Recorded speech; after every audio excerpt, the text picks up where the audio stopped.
Hey guys, welcome to episode number 553.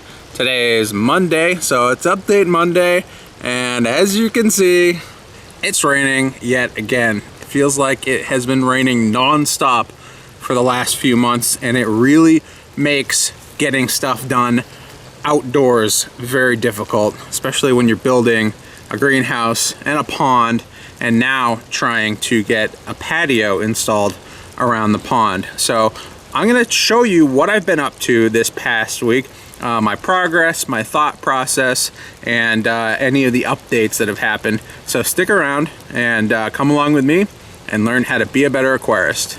All right, so first things first, we have 300 bricks. This is the material I've selected as my patio material for around the pond. These things are a cement brick, and they're sort of like a red color. It's a little bit different than the brick that is pre-existing on my patio. The pre-existing brick is actual clay brick, and I think it's original to the house, so probably done in the 60s. So I did find some of this stuff in my travels, but it was double or more the cost of these cement bricks. So of course I had to go with the cement bricks. I think they look similar, not identical, but I did think, you know, being as it's in the same backyard, I should try to match as closely as I can the patio that's going to be over there with the existing patio that is here. So that was my thought process around selecting this brick. I did consider other patio materials. I looked at slate, I looked at large concrete, like pre-stamped blocks.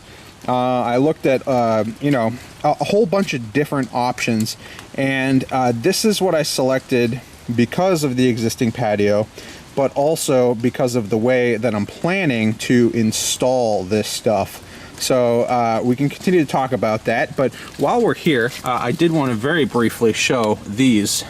These I picked up at the same stone yard.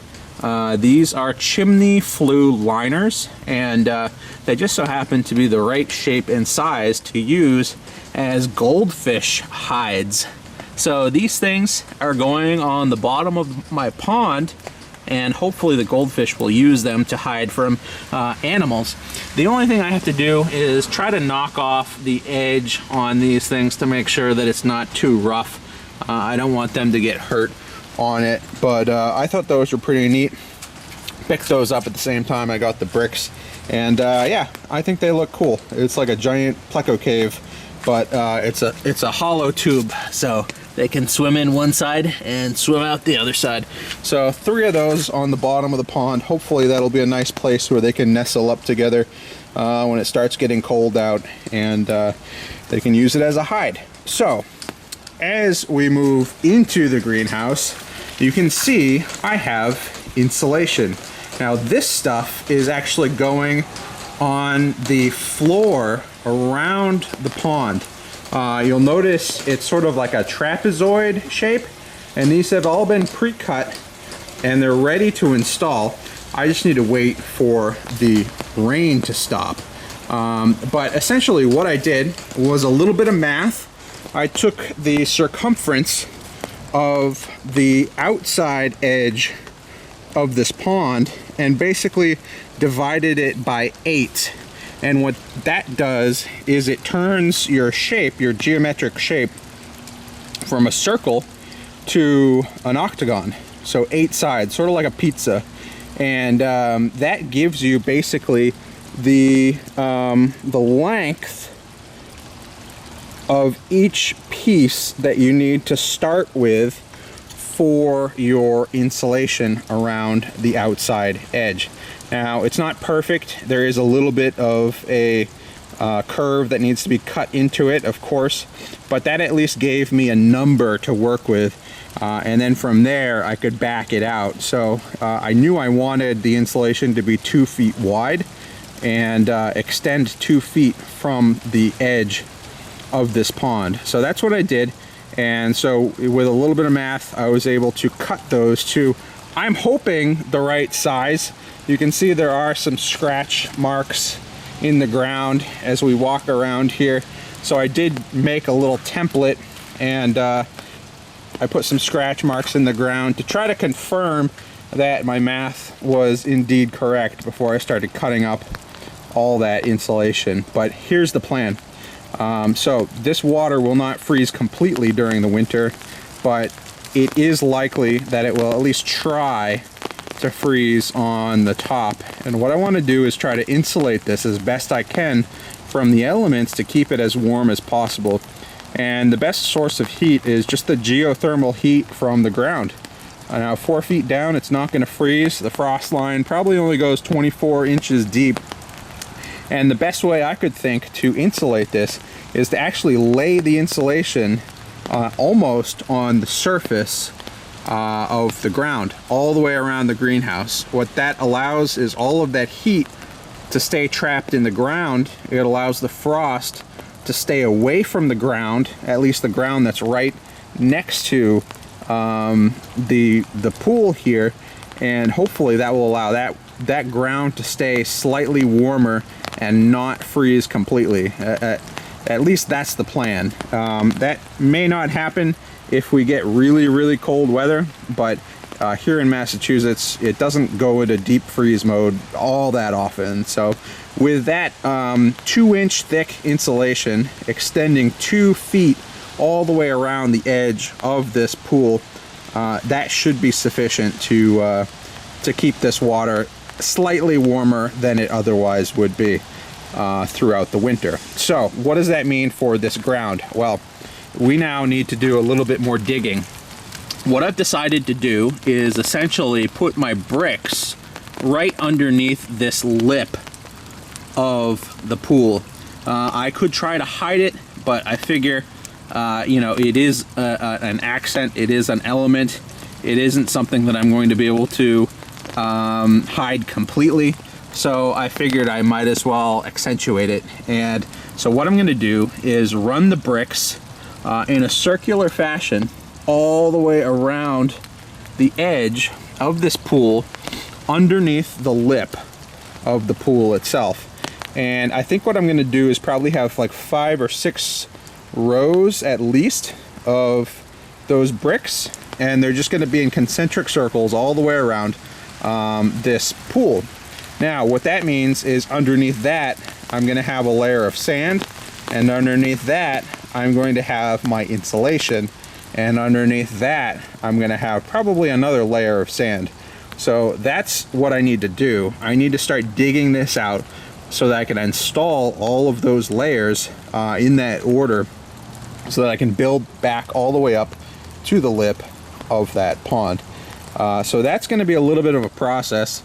I've been waiting here for like a week or a week and a half to start this work, but it just has not stopped raining.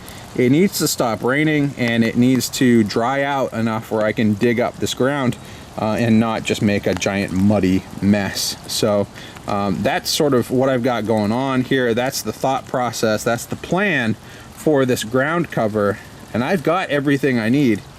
I'm just sort of waiting around. So that's the next step out here with this pond. If you notice, the water is clearing up considerably. I know it's difficult to see because it is raining out still, but we do have a little bit of sand and dirt and leaves that are on the bottom of this pool, and I have been meaning to clean that up as well. Hopefully I'll be able to do that here shortly. But all in all, the water is cleared up quite a bit, and I am really happy with the outcome here. One thought that I had for this patio once it's complete is around this PVC pipe. Obviously, you know, it's a 2-inch pipe. It has to extend out over the pool. It's not something I can hide completely, and as I'm currently planning, the bricks will actually be underneath that pipe, so the pipe will still be visible. So one thing I was thinking was, if I can find a log a hollow log, and I know I'm 0 for 1 on the hollow log search. If I can find something like that, only a couple feet here, I could sort of install that in such a way that it provides a little bit of like a shelter or a hood over these pipes and hides it. Something that looks sort of natural. It can lead all the way up to the edge of this pond. Something you can potentially stand on and walk over to get to the other side here as we go around. So that's my current plan. If I can't find something that I like, sort of like that, I might just install a step, like a larger paver on the top, so that people can just sort of step over it. It would just be like a one step tall sort of platform to allow you to walk over that. But that's what's going on outdoors. We have a few things to take a look at inside, considering the rain and the weather. So let's go hop inside and see what we can get up to today. Oh, so while we're outside, it's probably worth noting that I did install a lid over the top of this marine RV boat container. I found that there was a little bit too much splashing going on, and too many water droplets were ending up outside this filter box. So I did install basically a 2-part twin wall polycarbonate lid, which allows me to slide one part on from one side and the opposite part on from the other side to make a complete lid and make sure most of the water stays in that filter. We look at our mop bucket. You can start to see we are getting some sediment and some buildup, and these Matala sheets are doing a really good job at trapping a lot of those larger particles. The smallest stuff is actually accumulating in the bottoms of these tanks. This is called sedimentation. This is an issue I knew would happen. It's something a lot of people mentioned as well. And anytime we have rain and anytime sand ends up in the big pool outside, it gets pumped up and then it gets dumped into these tubs. And these tubs end up like big settling ponds for all of the fine sand particles. So what we might need to do here when we break down for the winter is drain these tubs and clean out that sediment. And that is probably going to be something we do at least once a year out here. It's also getting pretty cold out now, so a lot of these plants are probably going to need to come inside within the next few weeks. It does stay relatively warm in here at night still, and we do have some warm days here on the horizon, so I may wait off a couple weeks on that, but I do want to try to save as many of these plants as I can. No promises I won't kill them indoors, but at least I'll try. Anyways, let's head inside.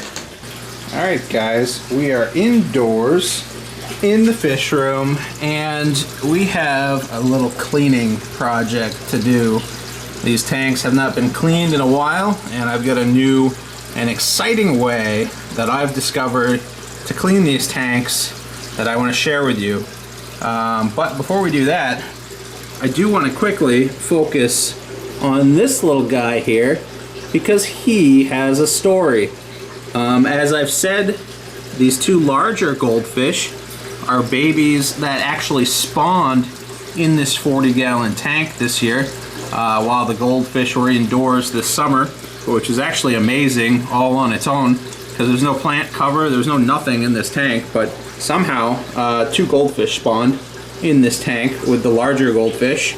But this little guy I pulled out of one of my Laguna tubs in the greenhouse. It is a goldfish, very small, probably only a few weeks old, and I have no idea where he came from, but I do have a story to share about how I discovered him. So let's go listen to that. Alright, so here's the story. Here's what happened. I was out here the other night in the dark in the greenhouse, because every night I have to shut these window vents to make sure nothing gets inside. It's quite dark in the greenhouse, but as I was in here, I did have my camera flashlight, and I just peeked into these tanks as I was shutting all of the windows to the greenhouse. And what happened was, in this tank, tank number 2, I noticed something moving in the water. Now, I haven't put any fish or any animals whatsoever out here, just the plants. And so I was curious, and I looked a little closer, and it was the goldfish. A very tiny baby goldfish swimming around in the dark. And, you know, he was probably at least a few weeks old, so he's probably been eating mosquito larvae and other stuff, little bugs and stuff that has gotten into these tubs. It was the first time I noticed it, and it was probably at least 3 weeks since I got the plants that are in these tubs from Uncle Ned's. So here's what happened. Here's what I think what happened. These water hyacinth, specifically at Uncle Ned's when I got them, if you recall, they were in a very big pond, an outdoor pond. There were no fish in the pond, but it was a very big outdoor pond. So what I'm assuming happened was there were goldfish in that pond at some point. And if you notice the roots of the water hyacinth, they're very bushy, and they're a great place for goldfish and koi to stick their eggs to. So what I'm assuming is I had a hitchhiker in the form of a goldfish egg, a fertilized goldfish egg, bought the plants, brought them home, and then one little baby goldfish hatched. Now, this is just one example of how a hitchhiker can get into your system, and this happens probably a fair amount more in ponds than it does in aquariums because of things like these roots. It's just impossible to tell if there's any snails or eggs or anything else in it. In this case, it's a happy little accident, and I thought it was a pretty cool thing to find, to just discover out here at night in the greenhouse. It didn't, you know, it wasn't something that really had crossed my mind that there might be fish eggs attached to some of these plants that I had purchased, but nonetheless, that is officially the first fish that has been raised out here in the greenhouse by accident. That's the story. Alright, and we're back at the goldfish tank indoors. Now, this thing needs to be cleaned. As I said, I discovered a new way to clean tanks that I'm super excited about. I'm going to have my Michael Jackson moment here with you guys. These are surface cleaning gloves. In fact, if you are already subscribed to my aquarium box, you may see this arrive in your next box, surface cleaning gloves. This is one pair of gloves, which is 2 total. I just have one on right now, so I can hold the camera with one and clean my tank with the other, and show you how well these gloves actually work to clean glass tanks. Now, there is a little plastic content in these gloves, so I would not recommend using something like this on an acrylic tank, but it works amazing on glass, on the silicone seams, on the plastic trim, on everything. So I've used in the past this, which is a microfiber sponge, like for cleaning cars. That's worked relatively well. I've also used, you know, your traditional types of tools for cleaning glass and cleaning algae and whatnot. But what all of these things lack is the direct tactile response of knowing that you've hit a surface and are actively cleaning it. And the only way to get that is actually with a glove itself. So you get a lot more dexterity when you're using something direct like this. And I just wanted to share how quickly and how easily this works to do some really amazing work. So, you know, with your trim, It's often difficult to get a tool in these like sharp corners of your trim to sort of get all the junk and debris that is built up on these sort of plastic pieces. I'm able to clean the top side as well as the bottom side at the same time to make sure all of that junk is coming off from that trim at the same time. And it is a really quick process. And you can actually feel when it's clean versus when it's dirty just by, like, you know, the tactile touch of what it feels like as you're sort of running your hand across it. It's going to be smooth when it's clean, and obviously there's going to be some roughness when there's junk there that you still need to clean. But look how quick that is to clean some really tough spots here. You can just get your fingers in there and do what you need to do to clean that surface. Another difficult part to get are your silicone seams. And I think I already did this silicone seam, but all you have to do is run your finger up and down the edge of that silicone seam, and you're gonna get all of the junk and the debris off of that seam. What often happens is if you're using like magnetic glass cleaners or whatnot, you're able to clean the flat glass surfaces, but you can't hit the seams, the silicone seams, because you know, a glass cleaner is gonna pull that up and then you're gonna get a leaky tank. So if you just got flat surfaces of glass here, you can just go ahead and wax on, wax off, and make really quick work of any of the surfaces. You can use the back of your hand, the front of your hand, whatever you want to do to clean that glass. And we've got a big patch of basically diatom algae, brown algae, just stuck to the glass here on the bottom. Let's just quickly run our hand across that, and you can see how quick that is to take care of. So honestly, if I didn't have the camera in my hand, I could probably completely clean all of the surfaces on a 40-gallon breeder like this with a pair of gloves, wearing 2 gloves, probably clean it in about 15 or 20 seconds, which is absurd, and it's awesome. And I'm really, really happy with the performance of these gloves and how well they work. As you can see, they do get discolored from the algae. What I can do after I'm done is just go to the sink and wash these off. They wash pretty well. I'm sure they could go in the washer and the dryer a couple times. They will start to fall apart after a while, but you can get plenty of uses out of these things. And as I mentioned, they will be in an upcoming My Aquarium box if you're already subscribed. So stay tuned and watch for those. We may also bring some with us to the Aquatic Experience. So if you want to try them out yourself, you can check them out there.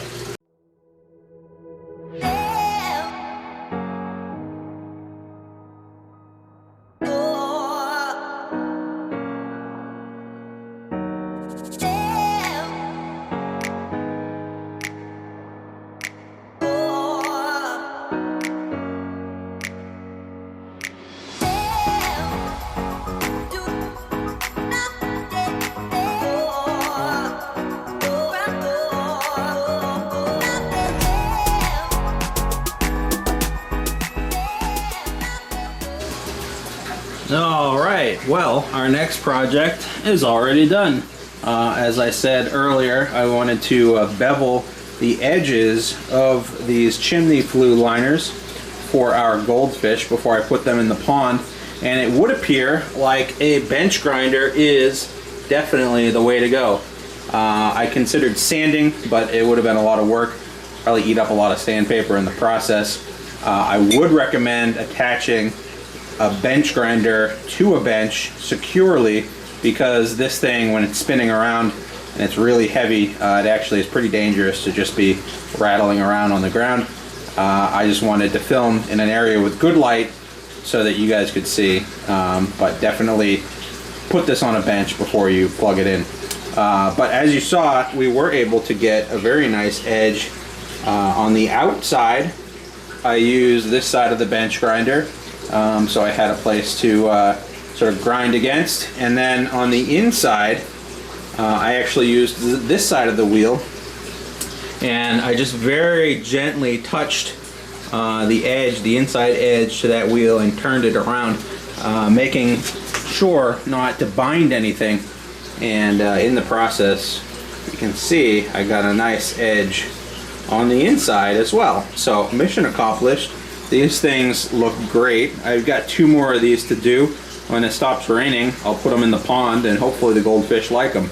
Now, this will probably alter the pH of your water. I'm also not 100% sure about if there are any dyes in this either, but because it's going outside in a 1,000-gallon pond, I'm not too concerned about slightly raising the pH.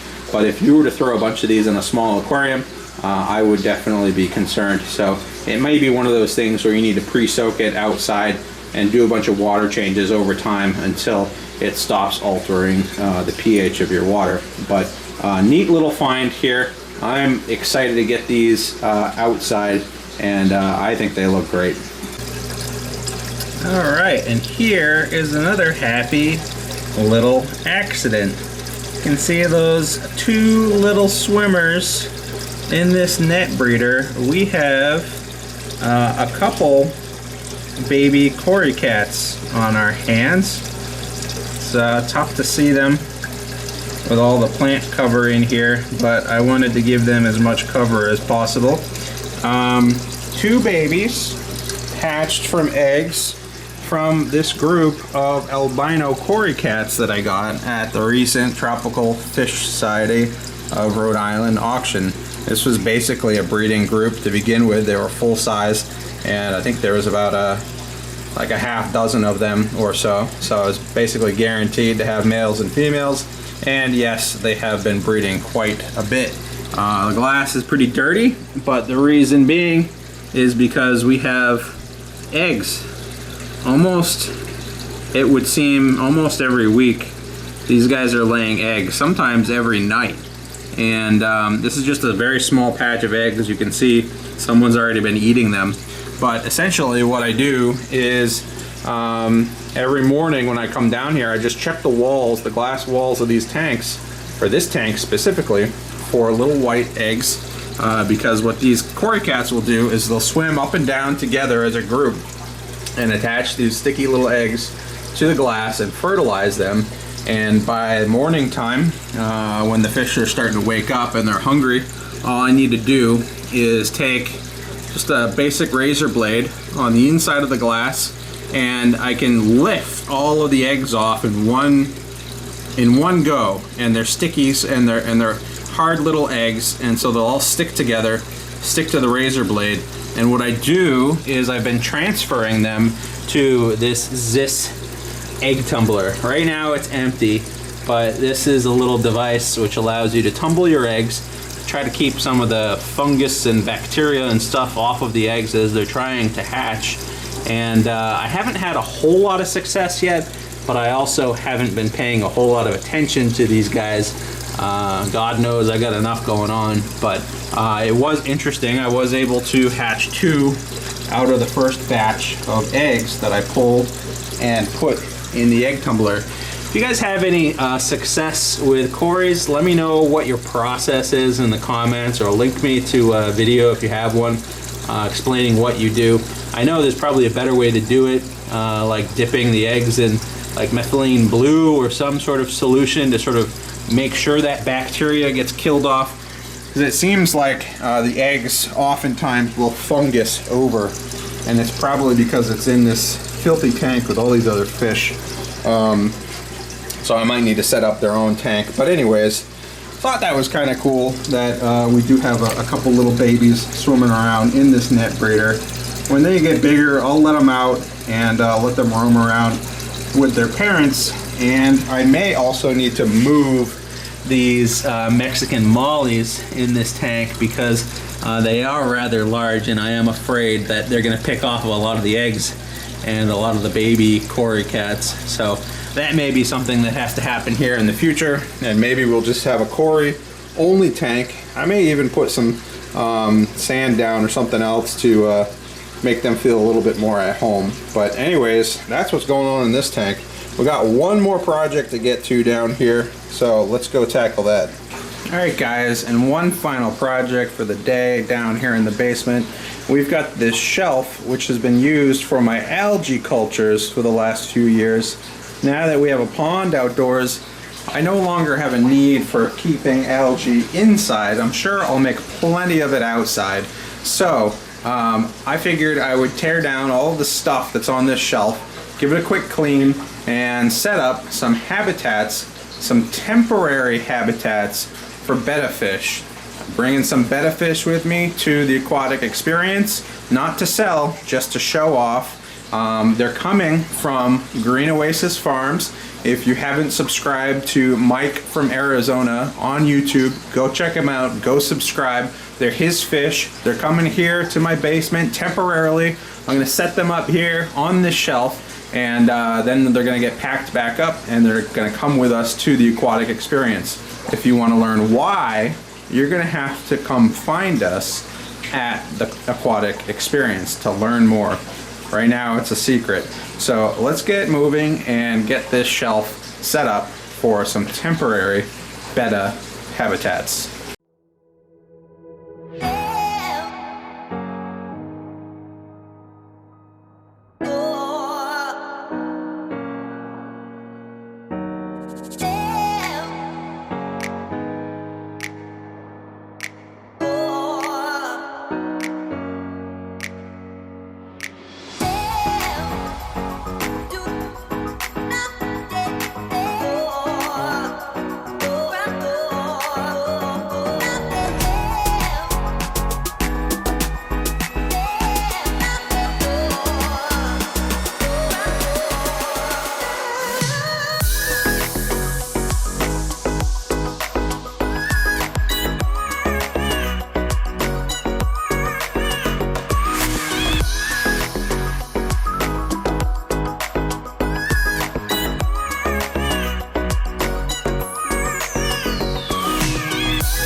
And here is the finished product.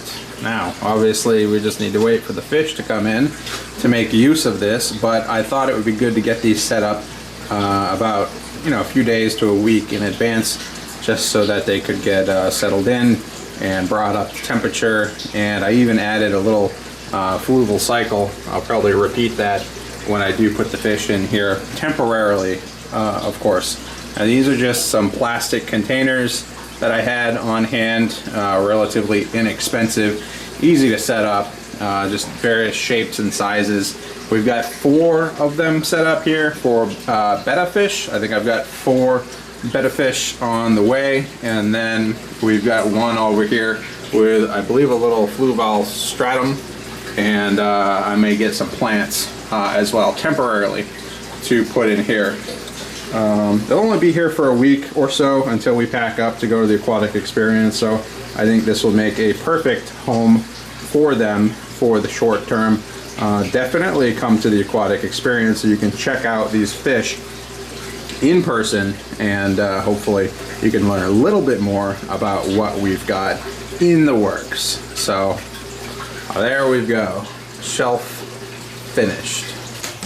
Alright guys, and that is going to do it for this week's video. Thanks for tuning in and watching all of the crazy projects and things that I've been working on. I think it's always helpful to sort of hear someone's thought process as they're walking through a project, especially when there's still time for other people to give their input. I am making a lot of decisions out here, but I am getting a lot of feedback along the way, and it is helping tremendously. So thank you to everyone who has left a comment, which has helped to impact the course of this project. Now, we've had a lot of wet weather recently. It's been making the outdoor projects really difficult, but I must say it is nice to be able to be indoors in a greenhouse. Even if it's raining outside, I can at least work outdoors and sort of have fun outside even though there is rain. So the fish don't mind, they're wet anyways. We can hang out here in the greenhouse or we can hang out in the basement, but it is nice to have that extra space to hang out in. Anyways, this is your weekly reminder that the Aquatic Experience is coming up very shortly here, October 19th to the 21st in Secaucus, New Jersey.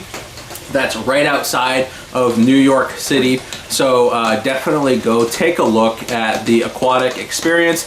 Google it, go get your tickets, go get your hotel, your flight, everything arranged. It is probably the biggest aquarium show in the US for the year. It's also the place you're going to see the most aquarium YouTubers in the same place at the same time, hands down, guaranteed. It's gonna be a lot of fun. It's at the Meadowland Expo Center. There's a lot to do all over the place. And of course, I will be there, Mike will be there, my aquarium box will be there. So visit us at booth 316 if you wanna drop by and say hi.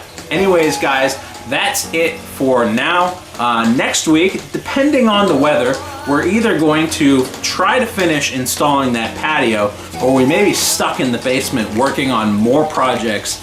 I haven't been down in the basement a whole lot this summer because I've been having a lot of fun out here.